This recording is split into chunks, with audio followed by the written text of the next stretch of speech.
The Jon Sumrall era begins in Gainesville, Florida, as the first-year head coach begins his tenure at the Power 4 level, trying to rebuild a Florida Gators team that just fired Billy Napier. Kim, one G5 coach that just got let out. Revitalize a program, a once storied program that is the Florida Gators. These are our previews. This is our State of the Program series on the Florida Gators. Welcome on in, ladies and gentlemen. My name is Lucas Hill here on the Southern Sports Scene. Make sure you all do us a favor. Hit the like and share button down below. Turn on the bell notifications so that you are notified every time we go live, posting a video or posting a short here on the Southern Sports Scene. Make sure you go to our friends over at Frost Buddy. Use code SSS15 to get 15% off of your first purchase on all these coffee mugs, tumblers, whatever it is that you need for your beverages. Also going over to our friends at Chike Nutrition to get the best start to your morning with 20 grams of protein, 1 gram of sugar, and 1 gram of fat. This Chike Nutrition is the coffee for you every morning. David Soderquist, Hightop Sports. Dave, my friend, how are you today, my man? Good to see you once again. Yeah, good to see you, man. I think last time we were talking, it was probably like negative 20 degrees, or at least it felt like it here in North Georgia. Now it's starting to warm up, man. Today was like 75. So it's been a while. Of course, now the college football year's over with. We know who the national championships are. And now we are seemingly away from spring practice now. Florida's official, I guess, spring practice starts tomorrow. You heard about the gauntlet that they had to pass to get to these practices. They finally passed that through Jon Sumrall's coaching and all that. So everybody in Gainesville is pretty pumped to see what these practices will bring.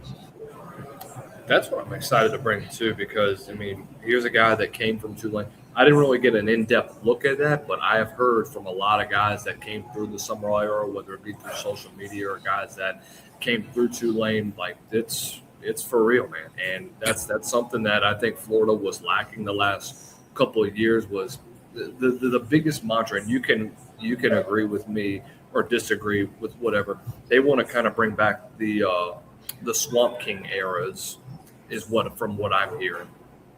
Yeah, it's really cool. Like, the difference between Napier and Jon Sumrall is night and day. It is 180 degrees the other way. When you talk to somebody like Jon Sumrall, the intensity's there, the realness is there. He's not going to beat around the bush about anything. He's going to tell you straight up. And you talk about the workouts. Now, we were talking about the gauntlet just when we opened the show. I mean, he's changed a lot of stuff in the weight room. I remember he was on an interview podcast. He was saying, "Hey, man, when I got here, I was lifting just as much as the offensive lineman. I'm 43 years old. That shouldn't be happening here." So he's one of those guys that will tell you, "Hey, look, I've got a 5-year plan." He's like, "But I also got a 5-month plan." He's like, "I want to win now." And he's like, "And we're going to win." And he's saying this stuff with such conviction. He's not beating around the bush saying, "Well, I don't know. It may take this. It may take that." And he's like, "No, we're going to win." And it's just been straight up. It's been very direct. And I think that's something Florida football really, really needed. They needed somebody that was just intense. You go back, you look at past coaches. Jim McElwain, kind of goofy a little bit, had his own little way, the peanut butter and jelly remarks, that kind of stuff. Not to insult any of the past head coaches. You had Dan Mullen, great offensive mind. Wasn't really an elite recruiter. Eventually, you get 10 and 11 wins with Jim McElwain's leftovers. You bring in your guys, it goes 8-4. Then it goes, you win 5 games, you get fired. And then you bring in Billy Napier, a guy that seemingly felt like it would be a little bit more organized. He'd be a better recruiter, which he was. He was a better recruiter than Dan Mullen, but could never put it together on the football field. Didn't want to hire an OC. Was very stubborn in his ways, and it fell off a cliff really quick with Billy Napier. I don't think it ever got up to the cliff. I think it got like maybe a little bit up the cliff, but it fell right back down. So now you got in Jon Sumrall, a guy that kind of, has a little bit of a Will Muschamp-ish attitude about not putting up with a lot of things and being a defensive guy, but also making some really elite hires in Buster Faulkner and Phil Troutwine, Brad White coming over here as defensive coordinator. So I think from a hiring standpoint and an attitude standpoint and just a PR standpoint, I don't even think Sumrall's trying to put good PR out there. He's just being honest. I think, it sets well with the Florida Gator fans because they haven't had this in a long time. I know Florida Gator fans weren't excited when they didn't get Lane Kiffin, and they were just like, "Who's this guy? It's another G5 guy." But now I think you're starting to see a lot of Florida Gator fans start to warm up to Jon Sumrall, and they're really, really pumped about what's going to happen this year. What's been the overall feel about that? Just kind of piggybacking off of what you mentioned earlier about just the initial reaction to the hire, and now how do Gator fans feel now? Yeah, I mean, any Gator fan that I have talked to, at first, like I said, they were kind of like just standoffish about another G5 guy. Now, every Gator fan, they're saying, "Dude, I love it." He called like he was talking about NIL in his initial interview, and he said, "Hey, man, there were some guys we wanted out of the portal this year. We couldn't afford to get them because they wanted too much, or we didn't have enough NIL. We had to, we had to divide it in other places to fill some spots and some roster holes." And it's not like Florida's NIL is like really bad, but it's not like super duper. You're not outbidding Texas over here or anything like that. So, of course, you did keep Jaden Ball away from Texas. You did keep Jaden Woods also away from them too, as they were trying to come in and kind of get them through the portal. But Florida's NIL is competitive, but it's not where it needs to be. And I think Jon Sumrall has been very vocal about that, and he's been very vocal about a lot of other things like the strength and conditioning that he's changed here with Rusty Witt. So I think overall, just from a fan standpoint, I think they're just liking the real and the honest truth coming out of Jon Sumrall, and the fact that he just seems like a very real guy. There's nothing that you cut that comes off fake as you would see from Jon Sumrall. Everything is just real. He says it like it is, and he's just very set in his ways, and that's. And actually, he's willing to adapt, though. He's set in his ways, but he's willing to adapt. And I think that's the other thing that a lot of Florida Gator fans love about Jon Sumrall.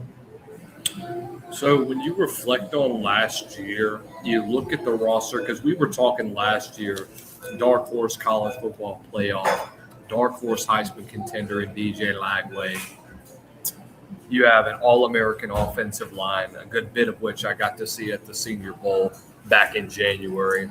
You talk about a defense that was really underrated, and then the problems start to hit you. You have the USF loss, which was pretty much characterized by character issues with pre-snap penalties, stupid penalties that killed you at the end of the day.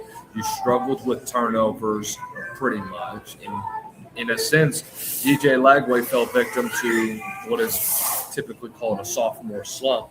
What other problems did you see, maybe not just on the field, but like maybe off the field from some stuff that you may have heard?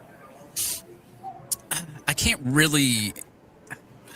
I would say if there was anything off field that maybe I had heard, but I'm not saying this is 100% true, but this is just coming secondhand off of people that, the strength and conditioning with Mark Hockey, it wasn't the best. They let him go. They bring in, they hire from within, or they raise from within. And it looked like the strength and conditioning was better, but it still wasn't. I mean, you're still having a lot of injuries. There was games where our veteran offensive line was getting pushed around sometimes, and DJ was getting sacked. And part of that's holding on to the football for too long, but part of that was also, and DJ didn't really have any time to throw on that play either. So it was kind of mixed match. So I would say that, a lot of these people with the preseason hype and everything that you heard, I think a lot of them were just saying, man, we got sold. We just got sold by another car salesman here, because it's the same kind of result that we got last year, the year before. I mean, you only won 4 games, right? It's probably one of the worst seasons Billy Napier's had. And it was very up and down. I mean, you were very competitive in a lot of those games. You go back to the LSU game. I mean, you didn't lose by a lot. You threw 5 picks, but you didn't lose by a lot, right? But the problem is Florida Gator fans got tired of having such close games and then coming out on the losing end of it. And Billy Napier did not have that step on your throat mentality. And I think that was the biggest complaint that a lot of Gator fans had. When he would have a big lead, he would coast through the game instead of just stepping on the throat and then winning the game outright. I mean, you go back to that Texas game, and Florida was dominating Texas in that game and almost gave them a chance to come back and win towards the end of the game. And I heard people in the crowd, because I was there live, and they're saying, oh, this is the Billy Napier way, getting a big lead and then just let it go. And they thought they were going to lose. They wound up pulling off the victory. So I think from that standpoint, I think the fans were just kind of just tired of the same old promise we're going to hire an OC, never do. And I think that, a lot of them just felt like they were just getting sold by a used car salesman. When you look out at the portal, just going away from the regular season, post whatever, all that happened, Sumrall gets hired, you bring in Buster Faulkner, and I think a couple days later, that's when DJ Lagway decides to hit the portal. Did you expect that to happen? I was 50-50 on it, just because whenever you bring in a new coaching staff, you don't know whether they want to keep that quarterback or not, or if they're going to fit what style that they like, whether it's on the field or off the field. So I felt 50-50 of whether DJ would stay or not. Summerall talked about wanting to keep DJ around, but you got to have somebody that fits your program, right? From whether it's an attitude standpoint or on or off field, it just wasn't there. And maybe DJ wanted to explore other things as well. And they kind of had a mutual agreement of like, hey, okay, look, I'm going to bring in my own guy and you can go, find a place somewhere that will suit your needs a lot better. Of course, he went to Baylor, which I think is a great school for him. I think his dad played at Baylor as well. So it was just kind of like more of a mutual thing. I don't think that there was like any, hard feelings or anything like that. But at the end of the day, you bring in a guy like Buster Faulkner, a guy that runs a way different offense that's just adjust to everything of a quarterback's strengths and all that. Maybe DJ kind of liked the offense it was in. I don't think he did, but I think DJ would have benefit probably going to a different program as well, because I just think Summerall's the type of guy that's like, hey, look, this is what I want out of a person. You're going to do this, you're going to do that. And if you're not going to do it, then he even said it. He goes, I want football players. He goes, if you ain't a football player and you don't want to get coached up and you want to try to make it to the NFL, I don't want you here. So maybe there was some part of that conversation that he just didn't read right about DJ or something like that. I don't know. But eventually you see DJ hit the portal and, you see Summerall go into the portal and get somebody like an Aaron Philo who broke a lot of passing records in high school. And you hope that translates there on the field in college. Also, when you look in the portal, I thought you had some really good gets from me. Obviously, getting Eric Singleton is probably the biggest one that you get. Right, replacing a guy like Trey Wilson, who struggled with injuries throughout his career. You get another backup running back in London Montgomery to add to that running back depth that Jaden Baugh is obviously going to have on his plate throughout this year. And I've heard a lot of people say that Jaden Baugh should be in the top 5 for the Heisman Trophy this year. Wouldn't have a doubt in my mind that could pretty much happen. Just knowing the type of back that he is and what he did this past year, that's where a lot of Florida's offense kind of revolved around, was getting Jaden Baugh involved, getting him behind his offensive line, and them creating lanes for him. I know it wasn't the best at the end of the day, but it was just what he was able to do with what he had in reserve. That was impressive enough for me to have him on my list of top 3 as a top 3 back right now in college football. But when you look overall as a whole at this offensive line, like, who are some guys that stand out to you, and who are you expecting to make an impact by the time we get to spring? Yeah, I really like TJ Shanahan that they brought over from Texas A&M. If you look at his statistics from last year, I think he only gave up 1 sack in over 400 snaps. He was a guy that I believe is top 150, top 100 offensive lineman in high school. You hope a lot of that ranking does translate, with everything else. They also brought in an offensive lineman from Stanford that a lot of people weren't really high on, but Phil Troutwine loves. They brought him in here too. I can't remember his name off the top of my head. And then they brought in Harrison Moore from Georgia Tech, a guy that, played some snaps. He's a junior, so he's played some snaps over there. Played with Aaron Philo as well, and Haynes King as well. So I think that bringing him in, an experienced offensive lineman, when you're losing Jake Slaughter and losing an Austin Barber.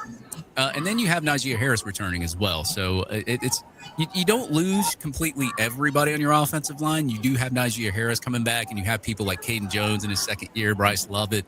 So you got those types of guys there, right tackle. But it's overall, it will be a challenge just based on like losing Jake Slaughter and Austin Barber were big hits to that offensive line. So you had to replace them with somebody with meaningful college snaps. And I think that's where TJ Shanahan and your Harrison Moores are going to come in there and kind of fill that void of where Austin Barber and Jake Slaughter left. Do you believe the hype around Aaron Philo? I've heard some people grade him pretty high.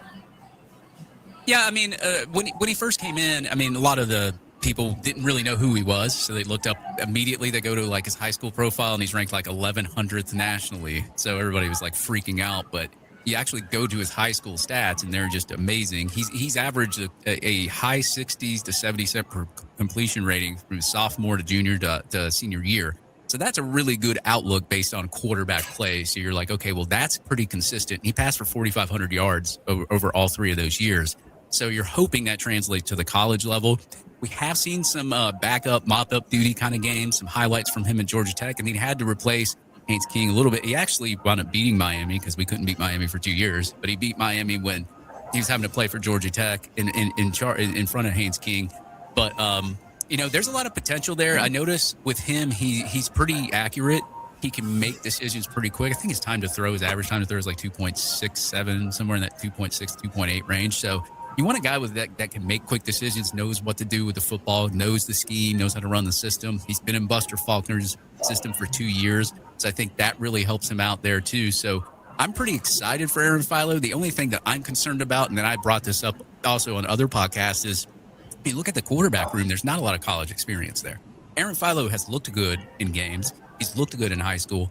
Not a lot of college experience there. But you hope that he's been in Buster Faulkner's system for 2 years. You hope that will help him through what he's going through since Buster Faulkner's now here at Florida. And he's going to have a lot better talent around him. He's going to have a plethora of wide receivers to throw to. I mean, you're talking about Vernell Brown, Eric Singleton Jr., Dallas Wilson, Bailey Stockton, a guy that was at Georgia Tech and was one of their more reliable receivers that could get open all the time. So, you do have weapons to throw to with Aaron Philo. You just hope the offensive line holds up.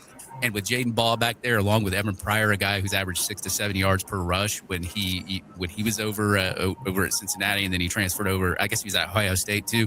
You bring him in too, so you got a guy that's a backup that averaged 6 to 7 yards per carry in college. You got Jaden Ball, who rushed for 1170, probably could have done more last year. And so you do have somebody in your backfield that can help you out and get you those extra chunk yards that you need if you need a first down or something like that. So I think Philo has the running backs.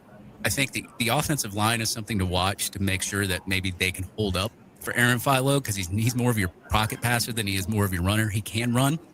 But I think, Aaron Philo will probably be the guy. Of course, he's going to compete with Tramel Jones over the spring and summer. So it's not set in stone that he's the starter. A lot of people are thinking he will be. I think he will be too. But there's going to be a big competition between him and Tramel Jones over the spring and summer and fall.